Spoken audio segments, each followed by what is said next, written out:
Ya, Assalamualaikum warahmatullahi wabarakatuh. Saya Muhammad Agung Abdul Rajman dengan NPM 211000075 sebagai moderator dan teman-teman saya.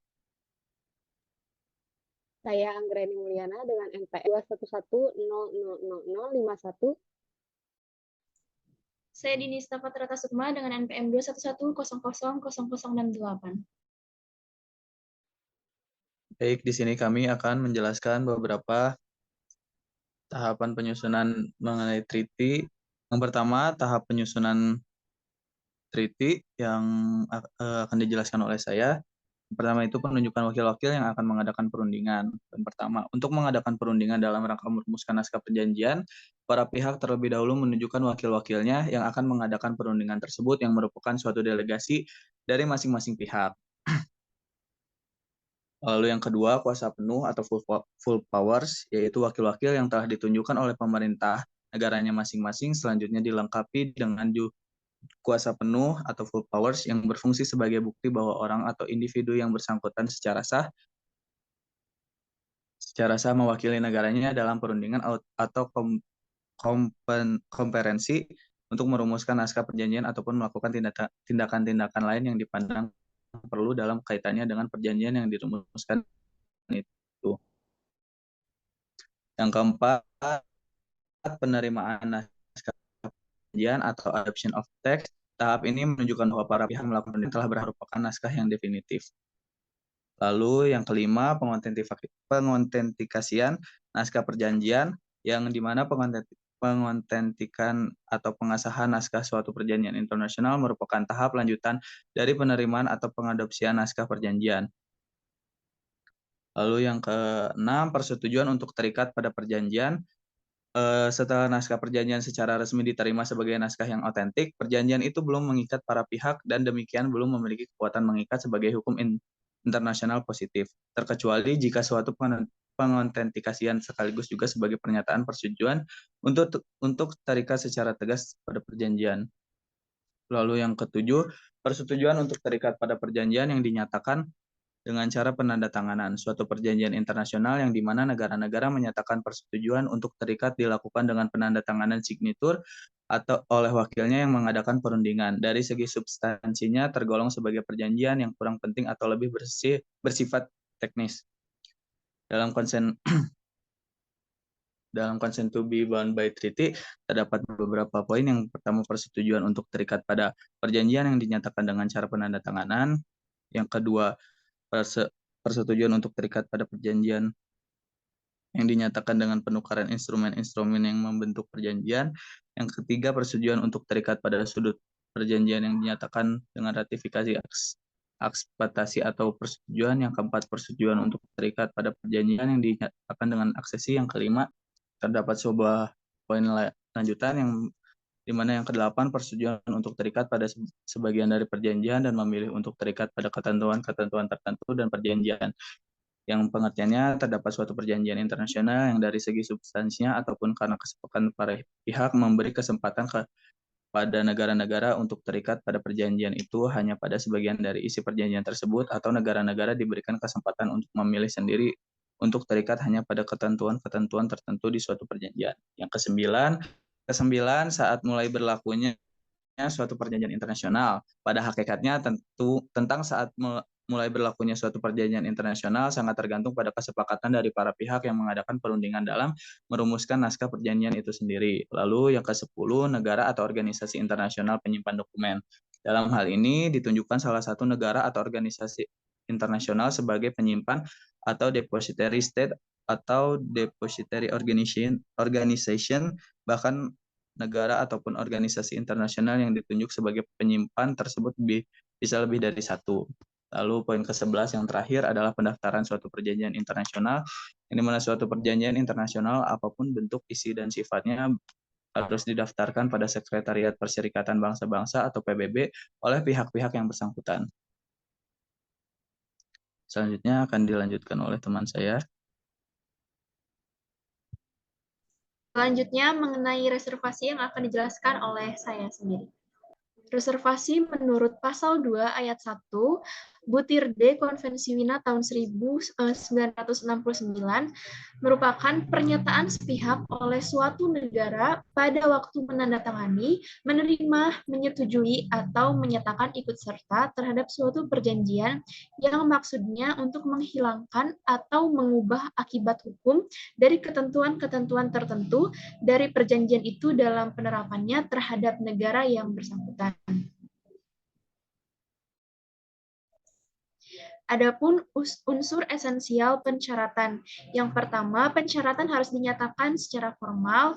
Yang kedua, pensyaratan bermaksud untuk membatasi, meniadakan, atau mengubah akibat hukum dari ketentuan-ketentuan yang terdapat di dalam perjanjian.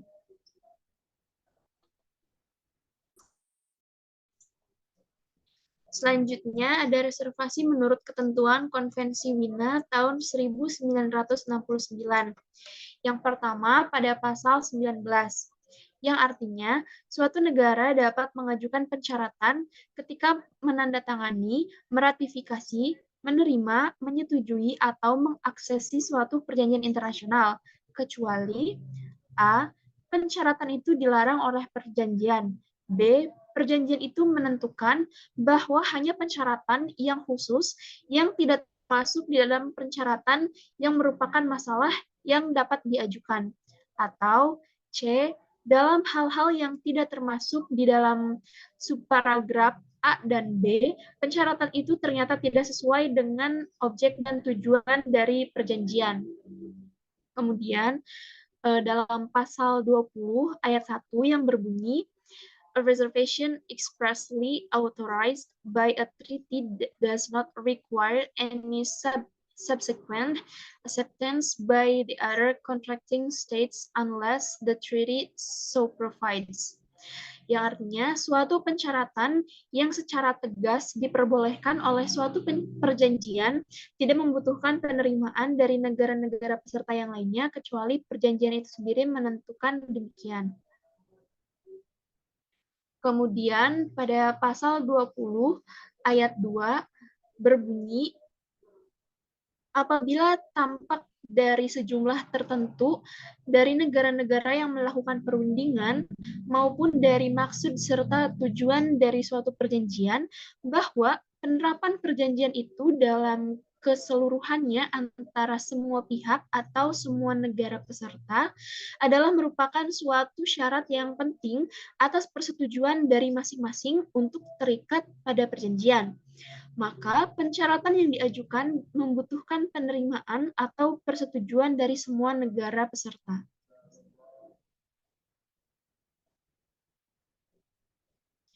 Kemudian pada pasal 23 ayat 1 yang berbunyi, a reservation and express acceptance of a reservation and an objection to a reservation must be formulated in writing and communicated to the contracting states and other states entitled to become parties to the treaty. Suatu pensyaratan, penerimaan secara tegas atas pensyaratan dan penolakan atau keberatan terhadap pensyaratan harus dirumuskan dalam bentuk tertulis dan dikomunikasikan kepada negara-negara peserta dan negara-negara lain yang berhak untuk menjadi peserta pada perjanjian.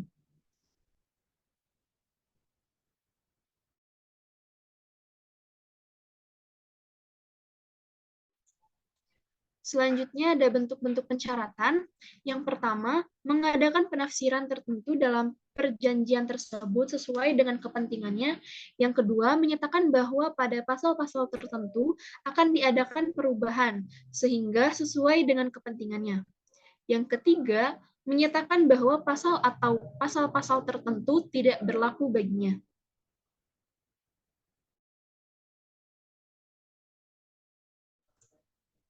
Kemudian selanjutnya ada kategori pensyaratan menurut Oscar Schacher.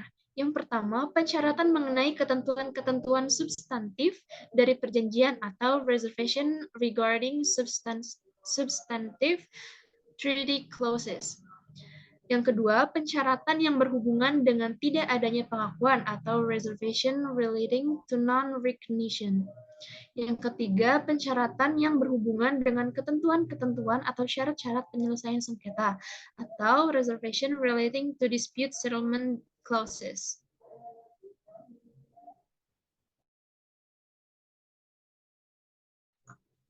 Selanjutnya, tidak diizinkannya pensyaratan. Yang pertama, pensyaratan tidak diizinkan oleh perjanjian itu sendiri. Yang kedua, perjanjian tersebut menyatakan bahwa hanya pensyaratan khusus yang diperbolehkan, sedangkan pensyaratan lain atau specified of reservation tidak. Yang ketiga, jika persyaratan tidak mungkin diadakan sesuai.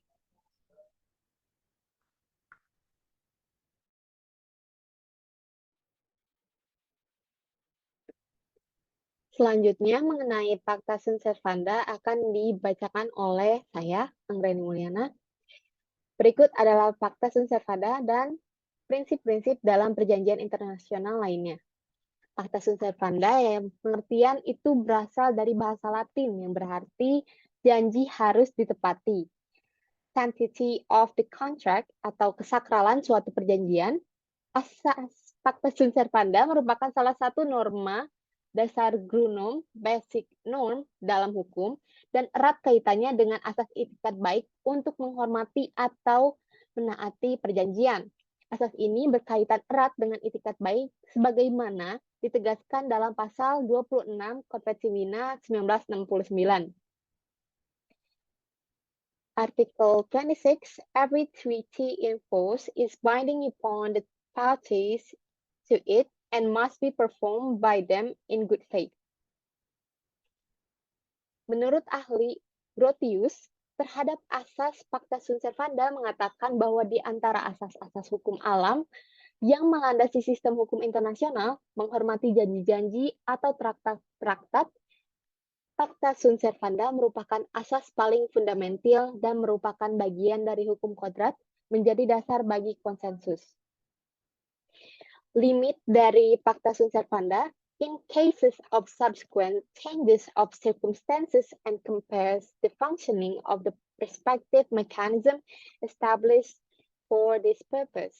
The first one is fundamental change of circumstances yang diatur dalam pasal 62 Vienna Convention.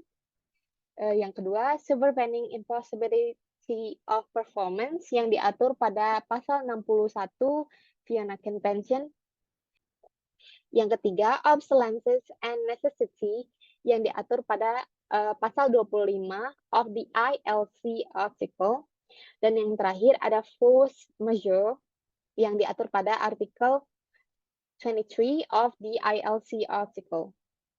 Selanjutnya, free consent. Ini merupakan prinsip lainnya dari perjanjian internasional, yaitu ketika dirundingkan dan disepakati serta diratifikasinya naskah perjanjian, free consent itu sudah ada. Dan free consent itu dilandasi kebebasan kehendak dari para pihak itu sendiri. Namun, ada beberapa mungkin perjanjian yang tidak menggunakan free consent, itu akan batal atau void, atau tidak sah perjanjiannya. Good faith atau itikat baik.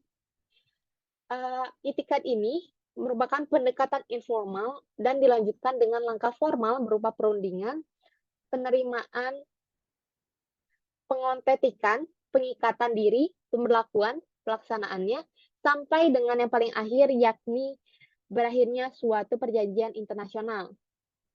Dalam pelaksanaan suatu perjanjian internasional, sejauh mana para pihak atau salah satu pihak diketahui prakteknya akan diuji itikat baiknya atau perilaku nyata negara atau negara yang bersangkutan.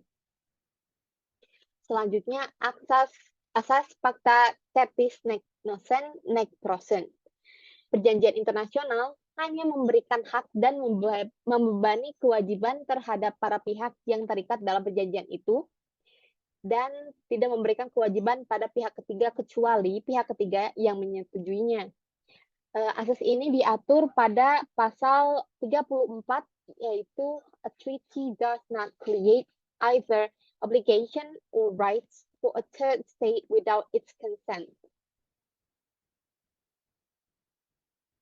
Selanjutnya, asas non-retroaktif, yaitu hukum tidak berlaku surut. Asas ini diatur dalam artikel 28 unless a different intention appears from the treaty or is otherwise established, its provisions do not bind a party in relation to any act or fact which took place or any situation which ceased to exist before the date of the entry into force of the treaty with respect to that party. Selanjutnya ada jus cogens. Asas ini merupakan perjanjian internasional harus mengacu pada prinsip perdamaian dan keamanan internasional. Sekian dari kami. Mohon maaf apabila ada kesalahan. Terima kasih. Wassalamualaikum warahmatullahi wabarakatuh.